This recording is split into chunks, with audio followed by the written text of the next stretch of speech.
আজকে যে মানুষটা সম্পর্কে আমরা জানব তিনি হচ্ছে উইলিয়াম শেক্সপিয়র, বিশ্বের সর্বকালের শ্রেষ্ঠ নাট্যকার। ভাবুন তো, একজন লেখক যার লেখা 400 বছরেরও বেশি সময় ধরে সারা পৃথিবীর মানুষ পড়ছে, মঞ্চস্থ হচ্ছে, সিনেমা বানাচ্ছে, সেই অসাধারণ মানুষটি হলেন উইলিয়াম শেক্সপিয়র। 1564 সালের 23শে এপ্রিল ইংল্যান্ডের স্ট্যাফোর্ড অভেন তার জন্ম হয়। সাধারণ পরিবারে জন্ম হলেও তার অসাধারণ প্রতিভা, কল্পনা শক্তির মাধ্যমে তিনি বিশ্ব সাহিত্যের সর্বোচ্চ আসনে পৌঁছে যান। এমন একটা মাসে ওনার জন্ম যে মাসে প্রেমের গন্ধ বাতাসে ছড়িয়ে থাকে। সেই 23শে এপ্রিল উইলিয়াম শেক্সপিয়রের জন্ম হয় এই মর্তে। শেক্সপিয়র কোনো উপন্যাস লেখেননি, তিনি মূলত নাটক ও কবিতা লিখেছিলেন। তার রচনার মধ্যে রয়েছে প্রায় 39টি নাটক এবং 154টি সনেট, আর অনেক কবিতা রয়েছে। তার নাটকগুলিকে সাধারণত 3টে ভাগে ভাগ করা হয়: একটা ট্র্যাজেডি, 2 কমেডি, 3 ইতিহাস ভিত্তিক নাটক।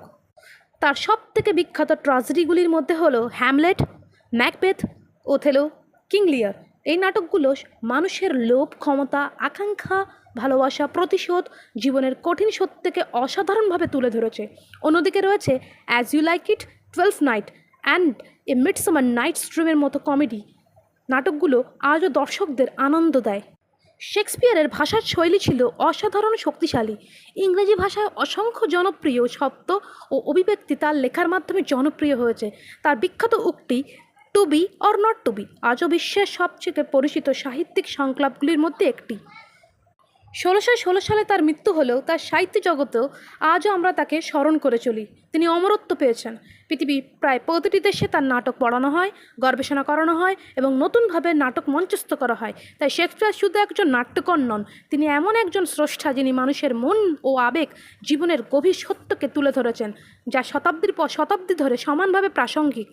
যদি বিশ্ব সাহিত্যিককে সত্যি জানতে চান তাহলে শেক্সপিয়রের রচনা পড়া শুরু করুন, কারণ তার প্রতিটি নাটক শুধু একটি গল্পই নয়, বরং মানুষের জীবনের এক গভীর আয়না। ওয়েস্ট বেঙ্গলের ওল্ড সিলেবাস ক্লাস 12-এ আমরা পড়েছিলাম 18 number sonnet, shall I compare thee to a summer's day. এছাড়া সর্বকালের সেরা নাটকগুলির মধ্যে ছিল অ্যান্টোনিও অ্যান্ড ক্লিওপেট্রা, যে টানপোড়েনের একটা গল্প, সেটা সুন্দরভাবে প্রকাশিত পেয়েছে এই নাটকগুলিতে। রোমিও জুলিয়েট ছিল শেক্সপিয়রের লেখা সার্থক একটা ট্র্যাজেডি। প্রেমের অভিশপ্ত রূপ ফুটে উঠেছে এই নাটকে। অসাধারণ একটা নাটক। ওয়েস্ট বেঙ্গল বোর্ডের ফার্স্ট সেমিস্টারে 11 ক্লাসে অ্যাজ ইউ লাইক ইট কবিতা নয়, নাটকটি ফুটে উঠেছে, যেটা অ্যাজ ইউ লাইক ইট। এখানটা দেখা যায় অসাধারণ একটা ভাবাময় রোমান্টিক কমেডি। উইলিয়াম শেক্সপিয়রের কাব্য